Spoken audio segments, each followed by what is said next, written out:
A lot of talk this offseason has been about signing Alec Pierce from the Indianapolis Colts. I'm a fan of that idea. I think, if you can't make a big trade, Alec Pierce has a very good skill set, underutilized skill set in Indy because of the quarterback inconsistencies. Very good deep ball receiver, good route runner. You saw that with Phillip Rivers when he came in, had to work the intermediate. Reading the tea leaves out of Indianapolis, Luca, I get the sense that the Colts are much more likely to keep Alec Pierce and then turn around and trade Michael Pittman, who is going into the last year of his deal with the Colts. And that is going to be the first name on our list. Michael Pittman Jr., 28 years old. If the Bills were to trade for him right now, it would be a $24 million cap hit. For the Colts to trade him, it's a very, very stomachable $5 million dead cap. And he is a 70% wide receiver as far as lining up out wide. So he definitely fits the prototype the Bills are looking for. And why would they do this? Well, they would sign Pierce. They have Josh Downs coming up for a contract, and they drafted a future superstar in Tyler Warren last year. And maybe they're starting to feel that Pittman is being phased out in the order of weapons on their roster, and it's a replaceable person for them. And they can get an asset for somebody going into the last year of his deal. How does the Michael Pittman Jr. idea sit with you, Luca?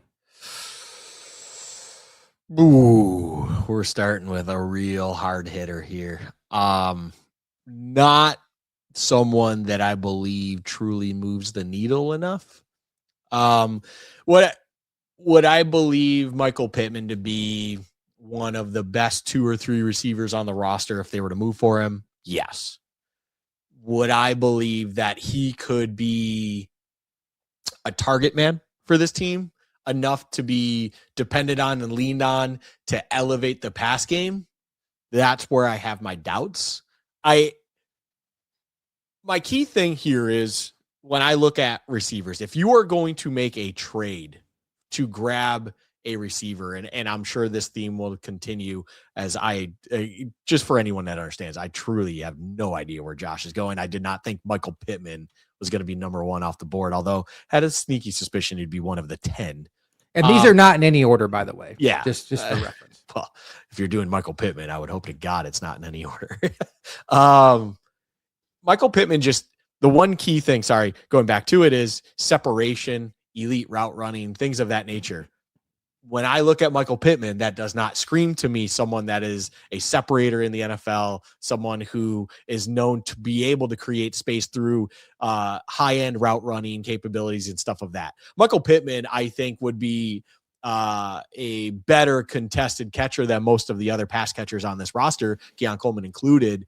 But I think even the Keon Coleman dynamic has made us question if that's the style of receiver we want for Josh Allen to have on this roster, and for Bean and this front office to kind of pseudo double down on that style of receiver. I think that would not encourage Josh Allen to trust the passing game, and you need Josh Allen to be comfortable with that.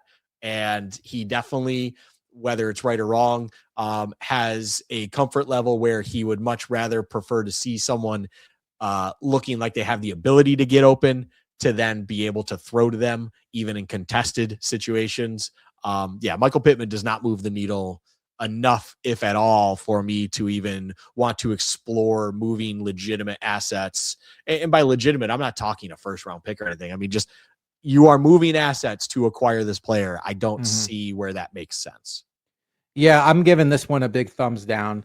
I think the player's good enough to be in this conversation, but to Luca's point, he's not an alpha. He's very much somebody that would be part of the group, but I think would still be reliant on Kincaid to still be the guy that carries the water for this group.